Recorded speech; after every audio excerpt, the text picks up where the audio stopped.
বাংলাদেশের উত্তর পূর্বাঞ্চলে অবস্থিত প্রাকৃতিক সৌন্দর্যে ভরপুর সিলেট।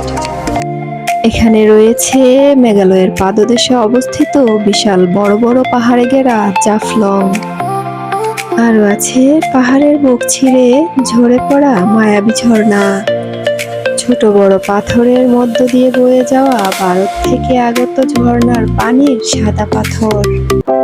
এছাড়াও বাংলার অ্যামাজন খ্যাত রাতারগুল সোয়াম্প ফরেস্ট তো আছেই, যেখানে পাবেন নিরিবিলি পরিবেশে নৌকায় করে ঘুরে বেড়ানোর প্রশান্তি। 2 দিনে আমরা আরো দেখব মালনীছড়া চা বাগান, হযরত শাহজালাল আর শাহপরাণ রহমতুল্লাহ আলাইহির মাজার। 2 দিন 1 রাতের সিলেট ভ্রমণের গল্পই আজকে শেয়ার করব। আমাদের যাত্রা শুরু হয় সাইনবোর্ড বাস স্ট্যান্ড থেকে। রাত 10টায় বাস ছাড়ার কথা থাকলেও বাস ছাড়ে রাত 10:40-এ। যাত্রাপথে জ্যাম না থাকায় ভোর 4টার আগেই আমরা পৌঁছে যাই কদমতলী বাস স্ট্যান্ডে।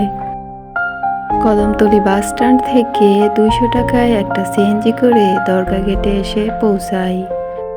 এখানে প্রায় 1.5 ঘন্টা খোঁজার পর ভাগ্যক্রমে আমরা একটা রুম পাই। আমরা যেহেতু ঈদের পরে গিয়েছিলাম তাই রুম পাওয়াটা অনেক কঠিন ছিল। তাই বলবো যারা ঈদের সিজনে যাবেন অবশ্যই রুম বুক করে যাবেন। যাই হোক, আমরা রুমে গিয়ে ফ্রেশ হয়ে কিছুক্ষণ রেস্ট নিয়ে নাস্তা করে তারপর বের হয়েছিলাম। আপনারা চাইলে মাজার গেটের সামনে অনেক হোটেল আছে, রেস্টুরেন্ট আছে, ওখান থেকে নাস্তা করে নিতে পারেন, অথবা পানশি পাঁচবাই রেস্টুরেন্টও আপনারা যেতে পারেন। আমাদের হোটেল যেহেতু মাজার গেটের একেবারে সাথে ছিল, তাই আমরা মাজার জিয়ারত করে আমাদের যাত্রা শুরু করি। মাজার গেট থেকে আমরা একটা সিএনজি রিজার্ভ করি সারাদিনের জন্য, যার ভাড়া ছিল 2200 টাকা। প্রথম দিন আমরা সাদা পাথরের সাইডটা ঘুরে দেখার জন্য ঠিক করি। যাওয়ার পথে আমাদের প্রথম গন্তব্য ছিল মালিনীছড়া চা বাগান।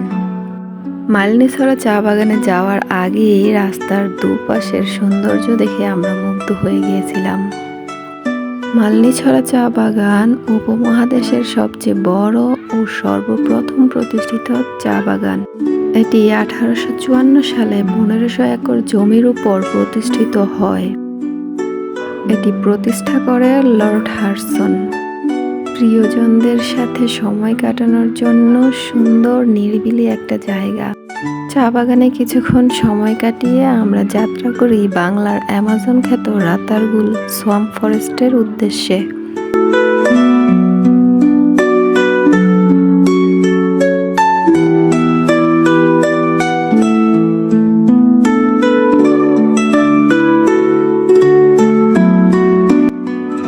রাতারগুল পৌঁছে 800 টাকায় আমরা একটা নৌকা ভাড়া করি।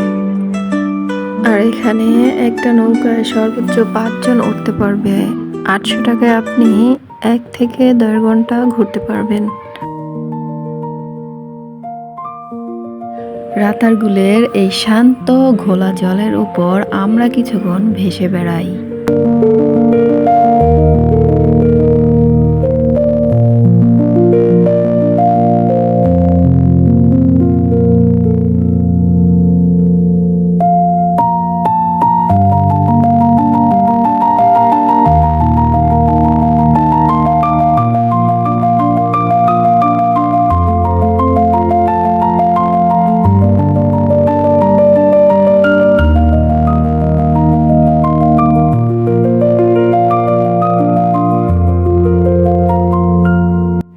এই গাছের গুঁড়িগুলো দেখলে আপনার মনে হবে আপনি কোনো গহীন বনের ভিতরে আছেন, যা আপনাকে এক অন্যরকম অনুভূতি দিবে।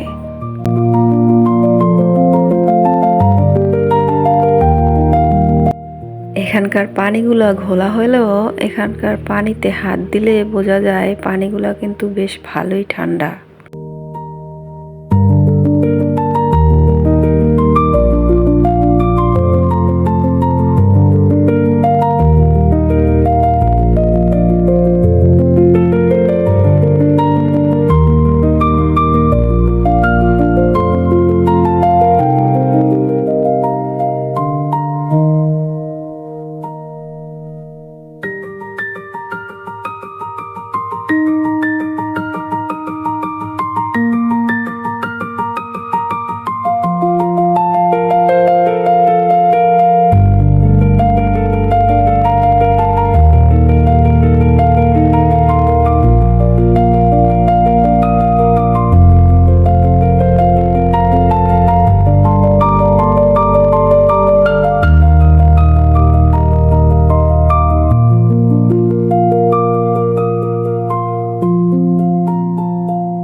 পাহাড়গুলো কিছুক্ষণ নৌকা ভ্রমণের পর আমরা রওনা দেই ভোলাগঞ্জের পথে।